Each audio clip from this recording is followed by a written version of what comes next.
दोस्तों याद करिएगा कि जिस तरह से टीएमसी के सांसदों को तोड़ा गया, उसके बाद उद्धव ठाकरे के सांसदों को जो बागी हुए, उस पर उनका हृदय परिवर्तन बताया। उससे पहले आम आदमी पार्टी वाला था, लेकिन आम आदमी पार्टी के सांसदों के टूटने के वक्त जो तमाम क्षेत्रीय दल हैं जो फिलहाल मोदी सरकार के पैसाखी हैं, उन्हें किसी प्रकार की घबराहट नहीं थी। लेकिन टीएमसी के और उद्धव ठाकरे के सांसदों के टूटने के बाद अब वो बेचैन होने लगे थे। आपके अपने चैनल ने ये खबर दिखाई थी कि सबसे पहले अगर मोदी सरकार एक साथी को ठिकाने लगाने की कोशिश करेगी तो कोई और नहीं, वो है टीडीपी, तेलुगु देशम पार्टी। क्योंकि चंद्रबाबू नायडू पिछले 3 महीने से, जैसा एक खबर है निकल कर आई है, वो अपने बेटे नारा लोकेश को आंध्र प्रदेश का मुख्यमंत्री और खुद इसी वक्त राष्ट्रीय राजनीति में यानी मोदी सरकार में मंत्री बनकर 2 अहम मंत्रालय मांग रहे हैं। पिछले लंबे समय से उन्हें खिसकाया जा रहा। मैंने एक रिपोर्ट भी दिखाई थी, खबर भी बताई थी कि जब हाल ही में चंद्रबाबू नायडू मुलाकात करने आए थे तो निर्मला सीतारमण से तो आंध्र प्रदेश के लिए विशेष पैकेज की मांग कर दी और फिर सीधे अमित शाह से मुलाकात करने गए थे। और जिस समय मुलाकात हो रही थी उस समय आंध्र प्रदेश में चंद्रबाबू नायडू के सबसे घनघोर प्रतिद्वंदी जगनमोहन रेड्डी के करीबियों को गिरफ्तार किया जा रहा था। यह सब इसलिए था क्योंकि जिससे चंद्रबाबू नायडू को थोड़े दिनों के लिए शांत कर लिया जाए। यह वो दौर था जब टीएमसी के सांसद बागी हो रहे थे और रोजाना नई संख्या बढ़ रही थी कि आज 12, आज 14, आज 16, आज 17 ऐसे। इन सब के बीच अब पूरी तादाद हो गई है। टीडीपी समझ गई है कि अगला नंबर किसी और का नहीं बल्कि उन्हीं का है। इसीलिए वो सतर्क मोड में है, अलर्ट मोड। क्यों कह रहा हूं? क्योंकि चंद्रबाबू नायडू नहीं, लेकिन उनके बेटे नारा लोकेश ने यह संकेत दे दिए हैं कि अगर उनकी पार्टी को तोड़ने की कोशिश की गई तो बगावत बहुत भयंकर हो सकती है और इसका परिणाम हो सकता है सत्ता ही पलट जाए। क्या कहा, एक एक चीज दिखाता हूं। नमस्कार, मैं हूं प्रज्वल गौतम और आप देख रहे हैं टाइम्स एक्सप्रेस। राजनीति में, सियासत में कब क्या हो जाए कुछ कहा नहीं जा सकता। ये खैर कहावत थी, लेकिन कहावत यथार्थ सच्चाई में तब्दील होती हुई नजर आ रही है।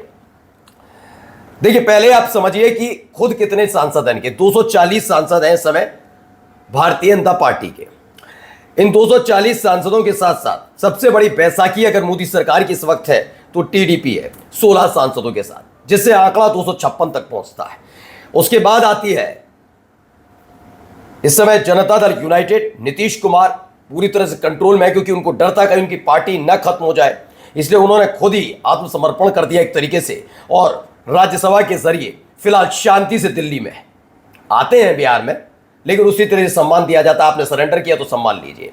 कुल मिलाकर इनके 12 सांसद हैं, ये हो जाते हैं 268। और इसके साथ साथ अब आप देखिए शिवसेना एकनाथ शिंदे की 7, चिराग पासवान के सांसद 5, इस तरह से 280। यानी कुल मिलाकर अगर देखा जाए, क्योंकि उसमें जीतन राम मांझी भी हैं और भी कई राजनीतिक दल शामिल हैं, जैन चौधरी की पार्टी के 2, इस तरह के सांसद, अनुप्रिया पटेल, कुल मिलाकर जो आंकड़ा है एनडीए का वो 293 है।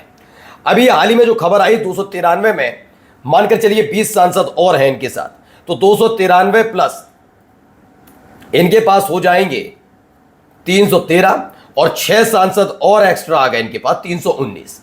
इस आंकड़े को मैं अभी आपको इसलिए दिखा रहा हूं क्योंकि आंकड़ा फिर से आपको वापस से दिखाया जाएगा।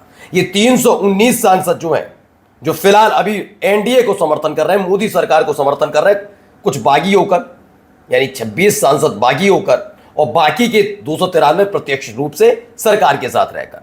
लेकिन यहां से पर किसके कतरे जाएंगे? सबसे पहले टीडीपी के। कैसे बता रहा हूं और इसका संकेत किसने दिया? एक के बाद एक गिर रही क्षेत्रीय पार्टियों पर क्या है टीडीपी की राय? चंद्रबाबू नायडू के बेटे नारा लोकेश ने बताया। दरअसल नारा लोकेश से यही सारी चीजें पूछी जा रही थी कि क्या है क्या नहीं, ये तमाम चीजों के बारे में उन्होंने कहा। तो उनसे पूछा गया था, उन्होंने कहा अपनी विचारधारा पर बने रहना चाहिए। ये नारा लोकेश का बयान है। नारा लोकेश जो आने वाले चुनाव में, आंध्र प्रदेश में जब चुनाव हो उससे पहले ही आंध्र प्रदेश के मुख्यमंत्री बनेंगे, ये क्लियर हो चुका है। अब मैं ये नहीं कह रहा कि कल बन जाएंगे, 1 महीने बाद, 2 महीने बाद, 6 महीने बाद, कभी भी, लेकिन ये बात क्लियर है कि नारा लोकेश यानी खुद चंद्रबाबू नायडू को भी ये लगने लगा है कि अगला नंबर उनका इसलिए क्योंकि जब 2024 के लोकसभा चुनाव में वो मोदी सरकार की सबसे मजबूत बैसाखी बने थे तो सबसे बड़ा आर्थिक पैकेज किसी और को नहीं, आंध्र प्रदेश को दिया गया था। इसीलिए आज से कि मोदी जी का साथ छोड़कर मत जाइएगा, दिक्कत में आ जाएंगे। क्या कह रहे हैं पहले सुनिए। अब मैं जब अपने आसपास हो रही घटनाओं को देखता हूं तो मुझे लगता है कि हमें लगता है कि संदेश स्पष्ट रूप में सामने आता है कि हमें एक क्षेत्रीय पार्टी के रूप में अपनी विचारधारा पर खड़े रहना चाहिए। यह डर है और वो जानते हैं कि उनके अगर 16 सांसद हैं तो ये 16 सांसद जो हैं उनके इर्द गिर्द भी, क्योंकि वो दिल्ली जाते हैं, लोकसभा का सेशंस होता है, आप कितने दिन उन्हें दूर रख लेंगे। ईडी, सीबीआई, इनकम टैक्स, इसका इस्तेमाल कैसे होता है कैसे नहीं सब जानते हैं। इसलिए उन्होंने विचारधारा का जिक्र करके एक संकेत दिया है। उन्हें पता है कि आने वाले वक्त में दो पार्टियां हैं, दोनों पार्टियों को जिक्र कर रहा हूं, डीएमके भी है। आने वाले वक्त में डीएमके में भी तोड़फोड़ हो सकती है, क्लियर बात है। 22 सांसद हैं डीएमके के, इधर 16 सांसद वाली है टीडीपी डायरेक्ट कांटेक्ट में, लेकिन टीडीपी डरी सहमी हुई है। आगे देखिए, और एक शायद क्षेत्रीय पार्टी के रूप में अपने क्षेत्र के लोगों के साथ खड़ा होना चाहिए।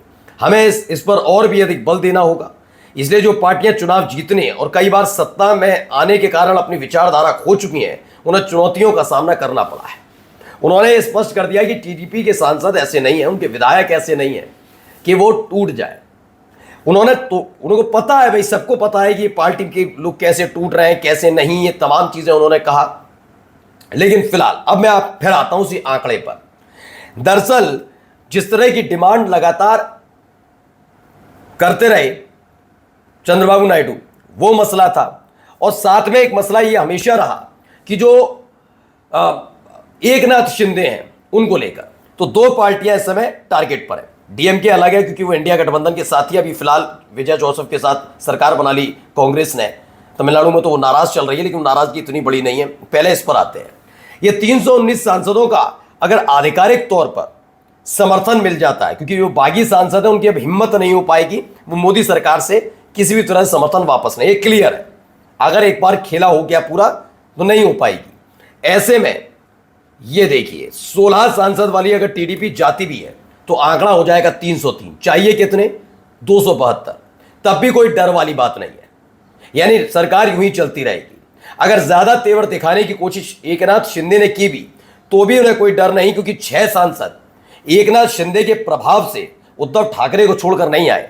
ये सबको पता है किसकी वजह से, किस आधार पर ये वापस आए। मैंने आपको दिखाई भी थी एक रिपोर्ट जिसमें जो बड़े पत्रकार हैं इंडिया टुडे के राजदीप सरदेसाई, उन्होंने बताया कि उद्धव ठाकरे के बागी सांसदों में से एक ने बताया कि डेवलपमेंट फंड के लिए हमें आना पड़ा, यानी डेवलपमेंट फंड हमें मिल नहीं रहा था और कहा ही गया होगा कि आइए हमारे साथ तभी हम आपको देंगे, तो रिलीज तभी होगा। तो उस आधार पर गए। मानकर भी चलिए अगर 7 सांसदों वाली ये हो भी जाता है तो भी 296 पे आ जाएंगे, यानी पहले अभी के ताजा मुकाबले में तब भी 3 सांसद, अभी 293 सांसदों का समर्थन है, ये घटकर 200 और कम नहीं होगा, 296 तक रहेगा। यानी पूरी तरह सेफ साइड पर सरकार रहेगी। अब ये समझ गए टीडीपी की टूट हो सकती है, दिक्कत हो सकती है, तो तैयारियों में वो भी जुटे हुए हैं। और लेकिन ये देखना होगा ये तैयारियां कहीं ऐसी ना हो कि टीडीपी से ज्यादा बीजेपी के लिए दिक्कत पैदा करते हैं। नमस्कार।